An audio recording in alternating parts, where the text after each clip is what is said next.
제가 오늘 읽어드린 이 말씀은 다윗의 노년에 잘못 생각해서 뒤에 그 배경이 나옵니다마는 별것 아닌 그냥 어떤 마음에 우리가 겉으로 보기에는 호기심을 충족하기 위해서 궁금해서 추진한 일이 하나님을 진노하게 하고 나라에 엄청난 손해, 백성 전체에 큰 고통을 끼친 사건을 우리에게 말씀을 해주고 있습니다. 우리가 이 사건이 오늘 우리에게 교훈이 되는 것은 우리도 살아가다 보면은 하나님 앞에서 이런 잘못을 범할 수 있는 가능성이 얼마든지 있기 때문입니다. 별로 대수롭지 않게 생각했는데 마음에 어떤 충동이 일어나서 어떤 일을 했는데 결과적으로 하나님께서 기뻐하지 아니하시고 매우 진노하시고 엄청난 결과를 초래하는 그런 잘못을 범할 수 있다는 얘기입니다. 우리가 이 사건을 제대로 이해하기 위해서는 어떻게 보면은 조금 1절 말씀이 문맥과 연결되지도 않는 것 같고 또 이해하기도 어려운 말씀처럼 보입니다. 말씀 1절 이렇게 시작합니다. 여호와께서 다시 이스라엘을 향하여 진노하사 그들을 치시려고 다윗을 격동시키사, 즉 이스라엘 백성들을 치시려고 다윗을 격동시켰다. 그래서 하게 한 일이 가서 이스라엘과 유다 인구를 조사하라 하신지라 말씀을 합니다. 다윗의 인구 조사가 전체적으로 보면은 다윗의 교만한 마음에서 시작된 것 같지만은 범죄한 이스라엘을 징계하시려는 하나님의 뜻에서부터 시작했다는 것을 분명히 말씀을 하고 있습니다. 하나님께서는 바로 앞에 조금 전에 앞에서 이스라엘 백성들이 범죄한 것을 내가 징계를 해야 하겠다. 그런데 어떤 방법을 하는가? 그냥 징계를 하면 될 터인데 좀 우리가 이해할 수 없는 방법은 다윗으로 하여금 범죄하도록 해서 이스라엘 백성 전체들을, 근데 따지고 보면 사실 범죄는 뒤에 다윗 혼자서 다 주도를 했습니다. 그래서 전체적인 내용을 보면은 먼저 다윗으로 하여금 교만하게 하고 인구조사를 하게 부추겼습니다. 같은 사건을 기록한 역대상 21장 1절에 보면은 사탄이 일어나 이스라엘을 대적하고 다윗을 충동하여 이스라엘을 계수하게 하니라. 조금 모순되는 표현 같이 보이죠. 자, 오늘 읽은 말씀 24절에서는 하나님께서 다윗을 격동시키셨다 했는데 역대상 21장 1절에서는 사탄이 일어나서 이스라엘을 대적하고 다윗을 충동했다. 그래서 인구조사를 시키게 했다. 말씀을 합니다. 사실 따지고 보면은 이 두 구절은 서로 모순되는 것은 전혀 없습니다. 왜냐하면은 사탄도 하나님의 허락이 있어야만 움직일 수 있기 때문입니다. 사탄도 하나님의 명령에 의해서 다윗을 충동해서 교만한 마음이 들게 했다. 자, 그렇다면은 하나님을 진노하게 한 이스라엘 백성들을 내가 반드시 벌해야 하겠다 한 이 이스라엘의 죄는 뭡니까?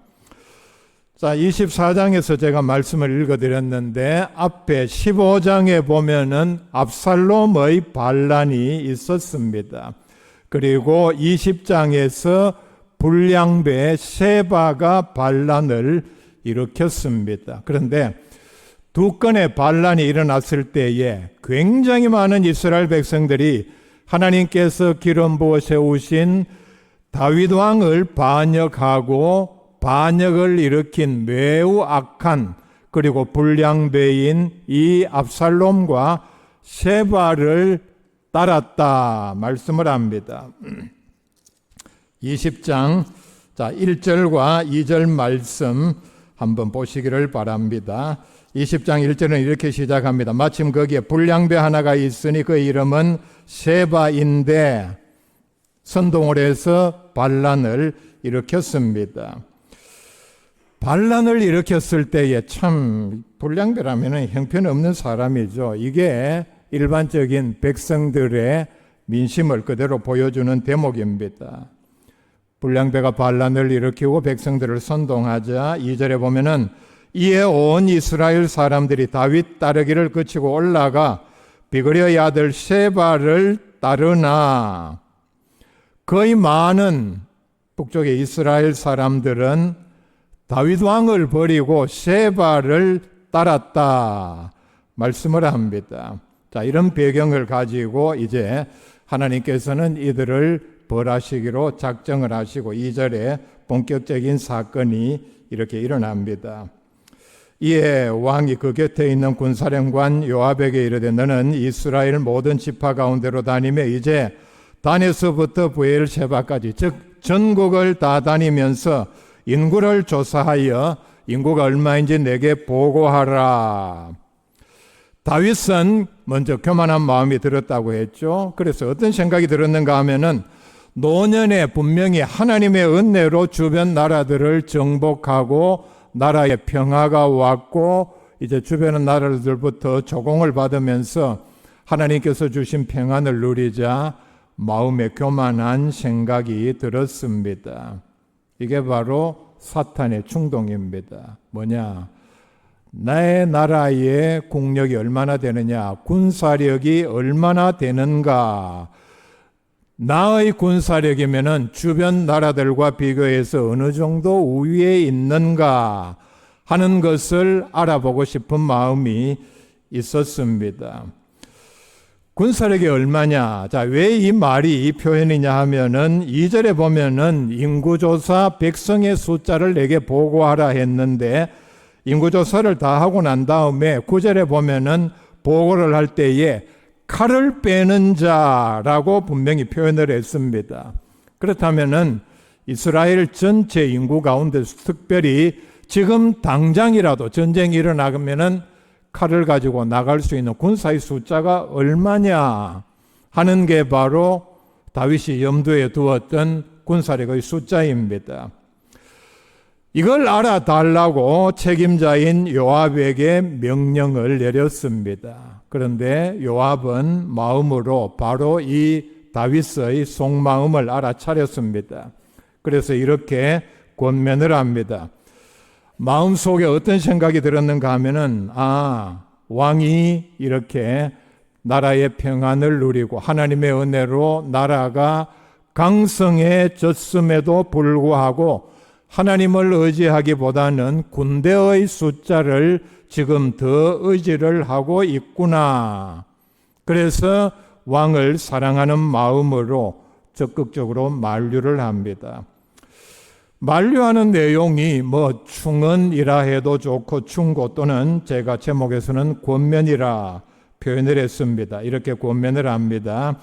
이 백성이 얼마든지 왕의 하나님 여호와께서 100배나 더하게 하여 주사 내 주 왕의 눈으로 보게 하시기를 원하나이다. 즉 왕이시여 하나님께서 원하신다면은 단번에 지금 군대의 숫자 100배라도 얼마든지 더하여 주실 수 있습니다.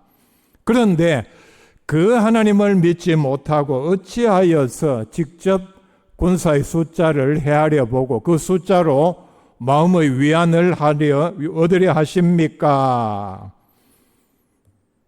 진심 어린 충고 그리고 가장 성경적인 또 하나 하나님의 뜻을 그대로 다윗에게 전달을 했습니다. 같은 사건을 기록한 역대상 21장 3절에 보면은 요압은 이 한 구절을 더 추가를 했습니다. 그 결과입니다.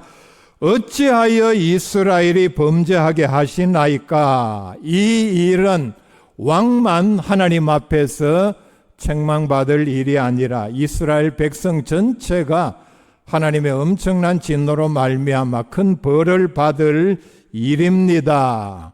분명히 이 일을 하시면은 하나님께서 왕뿐만 아니라 나라 전체에 엄청난 진노를 내리고 벌을 내릴 것이 분명합니다. 정말 요압에게 다윗도 알지 못하는 이런 엄청난 지혜와 예지력이 있었는가 놀랄 정도로 통찰력 있는 영감으로 다윗을 지금 충고를 하고 있습니다. 자, 그런데 우리가 이해할 수 없는 것은 두 장 앞에 사무엘하 2장에 보면은 다윗의 인생 고백입니다. 노년에 정말 이제 자신의 모든 삶을 돌아보면서 위기에서 건져주신 하나님의 은혜와 보호하심에 감사를 드리는 그 내용이 22장 전체에 드러나고 있습니다. 제가 가진 성경에는 22장의 제목을 다윗의 승전가, 다윗이 얼마나 많은 전쟁을 치루었습니까? 그 많은 전쟁 가운데서 하나님께서 나를 이렇게 이기게 해주셨고 지금까지 나뿐만 아니라 나라 전체의 안전과 보호를 베풀어 주셨다는 고백입니다. 자, 22장 1절부터 4절 말씀까지 보면은 제목처럼 이렇게 하나님을 찬양을 합니다. 감사를 이렇게 드리고 있습니다. 22장 1절에 여호와께서 다윗을 모든 원수의 손과 사울의 손에서 구원하신 그날에 다윗이 이 노래의 말씀으로 여호와께 이르되 여호와는 나의 반석이시오 나의 요새시오 나를 위하여 나를 건지시는 자시요. 계속해서 하나님께서 나를 그 많은 전쟁에서 위기에서 환난에서 건져주셨다. 내가 이 하나님의 이름을 높입니다. 자, 길게 하나님의 모든 지켜주심에 대하여 감사를 이렇게 드리고 있습니다. 그리고 제가 저희 마지막에 보면은 43절부터 49절 말씀까지 보면은 결론적으로 하나님께서 원수들을 물리치시고 나를 위기에서 건져주셨다. 승리하게 해주셨다. 자, 이런 고백을 드린 지 얼마 되지 아니해서 이제는 사람이 완전히 180도로 바뀌어 버렸습니다. 신명기 33장 29절 말씀은 하나님께서 모세를 통해서 마지막 가나안 들어가기 직전에 하나님께서 어떤 은혜를 베풀어 주셨고 장차 어떤 은혜를 베풀어 주시고 지켜 주실 것이라는 예고의 말씀입니다. 여호와의 구원을 너같이 얻은 백성이 누구냐? 그는 너를 돕는 방패시요 네 영광의 칼이시로다. 네 대적이 네게 복종하리니 네가 그들의 높은 곳을 밟으리로다. 여러분, 다윗은 그 누구보다 바로 이 구절을 문자 그대로 하나님의 은혜를 입은 사람 아닙니까? 시편 33편 16절에 이런 고백이 나옵니다. 많은 군대로 구원 얻은 왕이 없으며 용사가 힘이 세어도 스스로 구원하지 못하는도다. 이 시편은 다윗이 썼다고 확실히 표기되어 있지는 않습니다. 그런데 다윗의 일생과 비교해 보면은 이 구절이 그대로 이루어지는 마치 다윗의 간증과 같은 고백입니다. 이런 믿음을 나타내 보여야 할 다윗이 더더욱 이해할 수 없는 것은 하나님의 뜻을 정말 성경적인 그 마음의 자세를 그대로 드러내 보였는데도 하지 말라 간곡히 권면을 하는데도 요압의 권면을 받아들이기를 거부하고, 자, 다시 오늘 읽은 말씀 4절에 보면은 왕의 명령이 요압과 군대 사령관들을 재촉한지라. 요압뿐만 아니라 아마 그 자리에 군 고위직이 함께 모여 있는 공식적인 석상에서 다시 인구조사를 하라 강요를 합니다. 아마 사탄의 충동이 있었기 때문에 매우 강압적으로 명령을 했던 것으로 보입니다. 자, 또 하나 더 이해할 수 없는 것은 다윗은 성령 충만한 그리고 영감으로 하나님의 말씀을 기록한 선지자였습니다. 놀라운 사실은 다윗은 예수님보다 1000년 전에 산 사람입니다. 그런데 그가 쓴 시편 22편을 보면 마치 예수님의 십자가 고난을 현장에서 그대로 본 것처럼 생생하게 묘사를 하고 있습니다.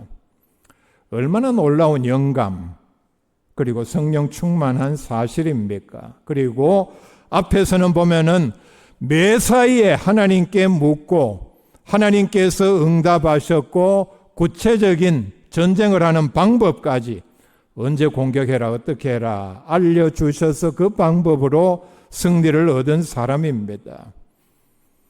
이런 다윗이 교만해지자 사탄이 충동을 했고, 순서를 바꿔도 됩니다. 사탄이 충동하니까 교만을 했고, 하나님께 묻지 아니하고 하나님을 진노하게 할 일을 지금 명령을 하고 있습니다.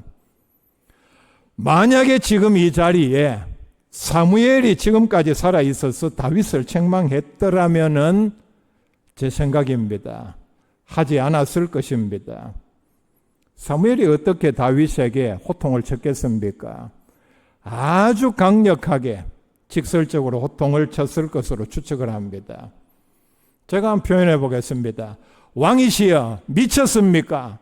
어찌하여 정신이 나가서 하나님을 진노하게 할 일을 하고 이스라엘 전체에 엄청난 화를 초래하려고 하십니까? 사무엘이면 이렇게 말을 했을 것입니다. 자, 근데 문제는 뭐냐? 사람들의 일반적인 심리가 같은 말이라도, 같은 내용의 말이라도 누가 하느냐에 따라서 받아들이는 무게가 다르다는 데 문제가 있습니다.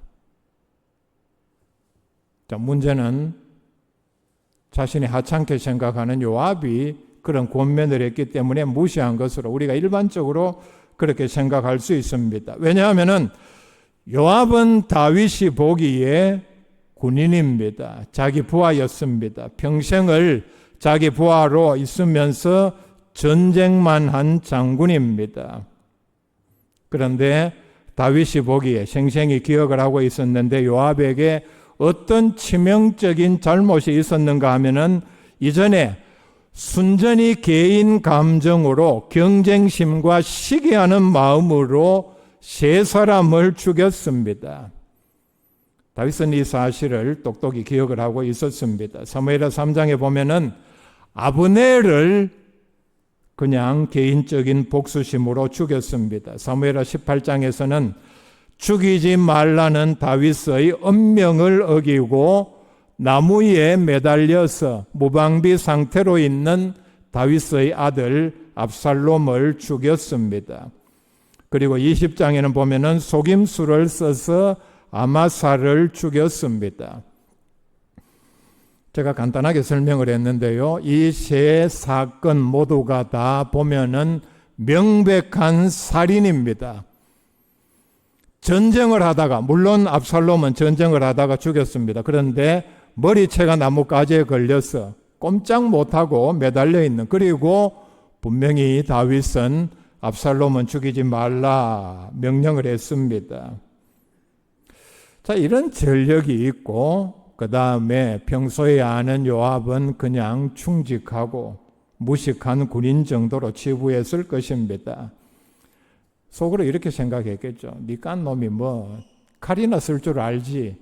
이건 통치에 관한 일이고 나와 하나님 사이의 일인데 네가 뭐 안다고 지금 그런 간섭을 하느냐 생각을 했을 것입니다. 그런데 요압은 매우 충직한 신하였고 다윗을 위하여 충언을 아끼지 않는 신하였습니다. 이미 다윗은 아랫 사람의 충언을 무시하고 범죄했기 때문에 엄청난 화를 초래한 과거가 있습니다. 사무엘하 11장에 나오는 사건입니다. 다윗이 왕궁 옥상에서 저녁에 산책을 하고 있을 때에 멀리 주택가에서 한 여인이 목욕하는 것을 보았습니다.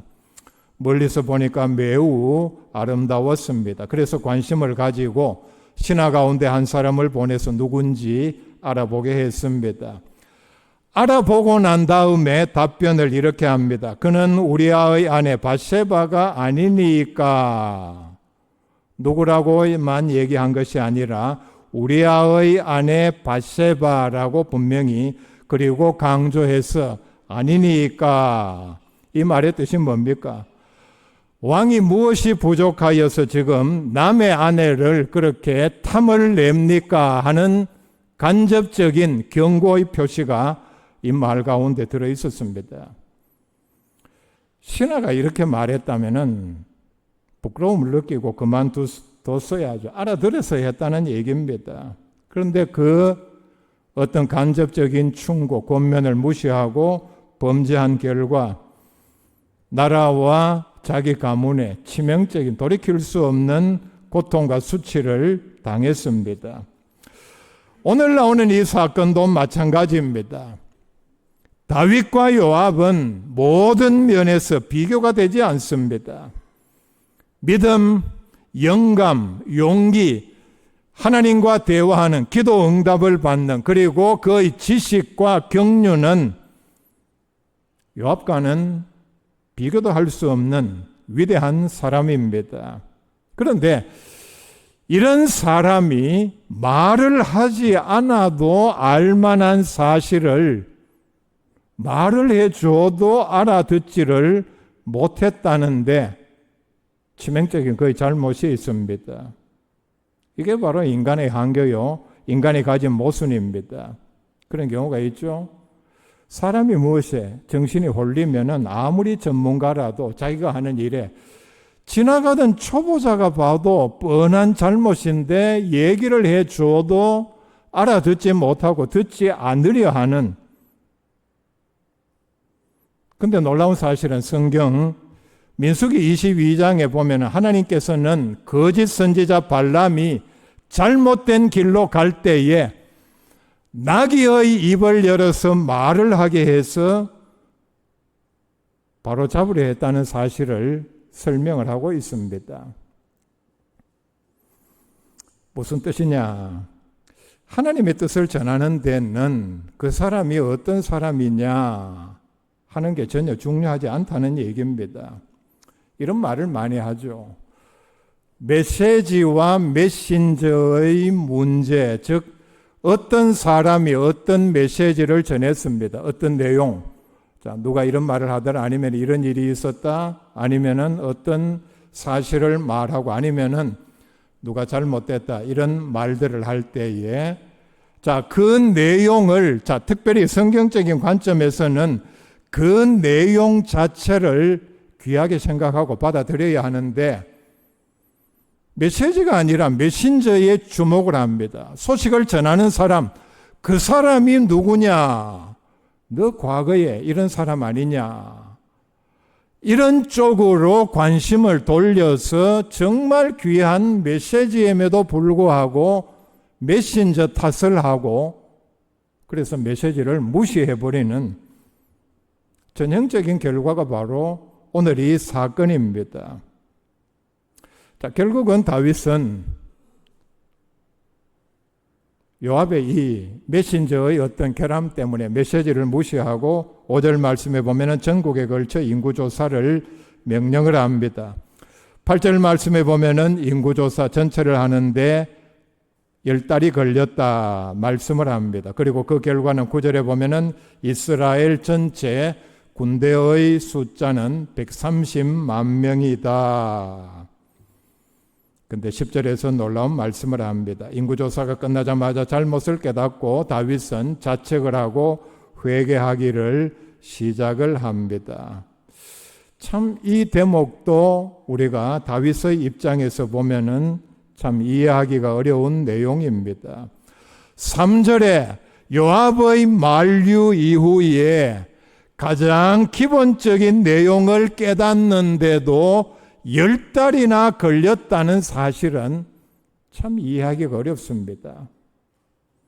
다윗은 선지자라 그랬죠. 하나님과 대화하는 사람입니다. 이거 깨닫는데 10달이 걸렸다. 참 통탄할 일입니다. 역대상 21장 7절에 하나님이 이 일을 악하게 여기사 이스라엘을 치심해, 이 말씀이 기록되어 있습니다. 왜냐하면 하나님께서 이미 얘기해 주셨고 지켜주셨고 그리고 왕으로 삼으셨는데 다윗은 자신의 능력을 과시하고 싶어서 군대의 숫자를 조사하게 했기 때문입니다. 바로 교만한 마음에서 하나님보다는 사람의 힘을 더 의지하려는 마음에서 이런 일들을 도모를 했습니다. 비록 다윗이 회개를 했지만은 오늘 1절 말씀 앞부분에 여호와께서 다시 이스라엘을 향하여 진노하사 그들을 치시려고, 하나님의 의도가 바로 이겁니다. 그래서 하나님의 의도대로 다윗과 이스라엘에 벌을 내리셨습니다. 조금 특이한 것은 13절 말씀에 보면은 선지자를 통해서 내리시는 징계, 벌 가운데 세 가지가 있는데 하나를 선택하라 말씀을 합니다. 그래서 다윗은 3일간 이스라엘 전역에 전염병이 도는 것을 선택을 했습니다. 그 결과 15절 말씀에 보면은 이에 여호와께서 그 아침부터 정하신 때까지 전염병을 이스라엘에게 내리시니 단에서부터 브엘셰바까지 백성의 죽은 자가 7만 명이라. 이 백성은 이스라엘 군대의 7만 명을 뜻합니다. 엄청난 손실이 일어났다는 얘기입니다. 마치 일방적으로 엄청난 강대국에 침략을 당해서 대패를 한 결과와 같은 숫자입니다. 다윗은 나의 힘이 얼마나 되는가 그걸 알고 의지하려는 마음에서 군대의 숫자를 알아보라 조사를 했는데, 하나님께서는 그 반대로 그 숫자를 오히려 줄여 버렸습니다. 엄청난 아이러니 같은 일입니다. 우리가 이런 내용들을 보면 하나님께서는 우리가 하나님 대신 의지하는 것을 빼앗아서 정신을 차리게 합니다. 예레미야 17장 5절 그리고 7절 말씀에 무릇 사람을 믿으며 육신으로 그 힘을 삼고 마음이 여호와에게서 떠난 그 사람은 저주를 받을 것이라. 다윗의 이때에 심리가 이와 꼭 같습니다. 그 반대를 7절에 말씀을 합니다. 그러나 무릇 여호와를 의지하며 여호와를 의뢰하는 그 사람은 복을 받을 것이라.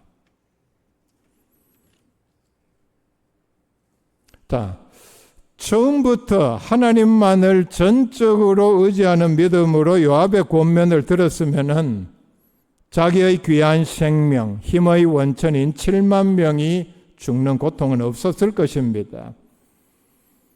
요압의 권면을 무시했기 때문에 다윗은 엄청난 비용을 들이고 백성들 고생시키고 실제로 자기 손에 얻은 것은 하나도 없이 스스로 바보임을 이스라엘 백성들 앞에 드러낸 것밖에 되지는 않습니다. 인구조사를 하는 10달 동안 그리고 7만 명이 죽고 난 다음에 이스라엘 백성들이 얼마나 다윗을 원망을 했겠습니까? 다윗은 선지자임에도 불구하고 교만해지자 또는 사탄이 충동을 하자 누가 무슨 말을 해도 듣지를 아니했습니다. 옛날부터 우리 조상들이 한 말이 있죠. 귀신에게 홀렸는가 보다. 꼭 이 상황을 그대로 잘 반영한 다윗의 모습입니다. 자, 이렇게 되니까 하나님께서 진노하실 것이라는 가장 기본적인 사실도 잊어버리고 군대의 숫자가 얼마인지 조사하고 싶은 유혹에 그는 넘어가고 말았습니다. 그러니까 하나님의 뜻과 일치하는 권면이 그의 귀에 들어오지 않았다는 얘기입니다. 다윗이 이러했다면 우리는 더 말할 필요도 없습니다. 우리는 다윗보다 훨씬 더 많은 죄를 짓고 그보다 못한 사람들이기 때문입니다. 그래서 다윗의 이 사건을 우리의 귀한 교훈으로 삼아서 자신의 힘보다는 하나님을 더 의지하여 큰 복을 받는 복된 백성들 다 될 수 있기를 바랍니다.